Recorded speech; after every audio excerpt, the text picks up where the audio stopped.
Todo al mismo tiempo y en el mismo lugar. Esta película que causa furor en Hollywood me hizo pensar si estamos viviendo un guión similar en Colombia, pero en el escenario del gobierno, en un mundo de caos que parecería necesitar el presidente Gustavo Petro para gobernar, como la inmigrante china de la película explorando otros universos para salvar al mundo, pero sin creatividad y sin humor.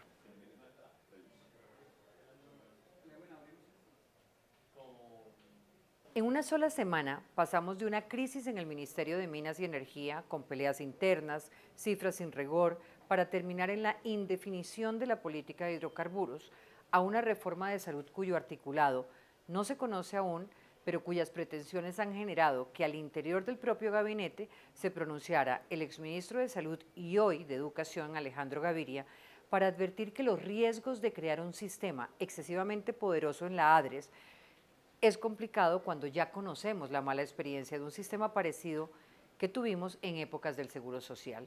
Y en el trasfondo, un cese al fuego con las organizaciones armadas que cumple un mes sin que existan protocolos de verificación ni se conozca la ley de sometimiento. Para cerrar, con broche de cobre, porque logró rebajar la discusión y eliminar el debate técnico, el ministro de Transporte, Guillermo Reyes, amenazó a la alcaldesa de Bogotá, Claudia López. En palabras claras, el gobierno le dice a la administración local: o la primera línea del metro se construye subterránea o le retiro el apoyo financiero a otras obras fundamentales para Bogotá y toda la región de Cundinamarca. Eso es coacción política, es extorsión, es chantaje.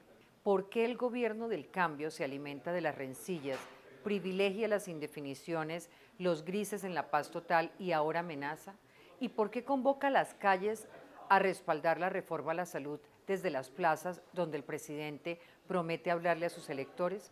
Una especie de mundo paralelo o metaverso de la política que socava los escenarios diplomáticos y crea imaginarios del pueblo unido hablando al Mesías. Por ahora tengo algunas respuestas de por qué Petro necesita o recurre al caos y a las indefiniciones.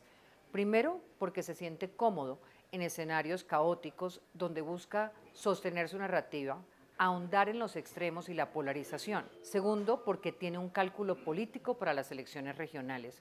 Con esta pelea en la alcaldía de Bogotá y el metro, marca el banderazo. En ambos casos alimenta la polarización y entrarán en pocos días los candidatos del pacto histórico a recoger la oportunidad servida por el presidente.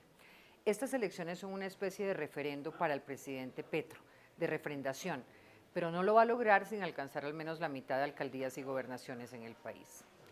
El problema es que el ejercicio de la política no puede jugar con el desarrollo de ciudades enteras, donde los proyectos de infraestructura amenazan a los ciudadanos, que terminarán sintiéndose usados, viendo en el presidente que prometió no anular la argumentación, metido en un ejercicio autoritario. Y como ha dicho el director de Transparencia, Gabriel Cifuentes, con la polarización se ganan victorias, pero no se logran las reformas que el país necesita. Y entonces el presidente del cambio, digo yo, habrá perdido la oportunidad, pero sobre todo habrá dejado al país sumido en un caos de impunidades y brechas sociales ampliadas.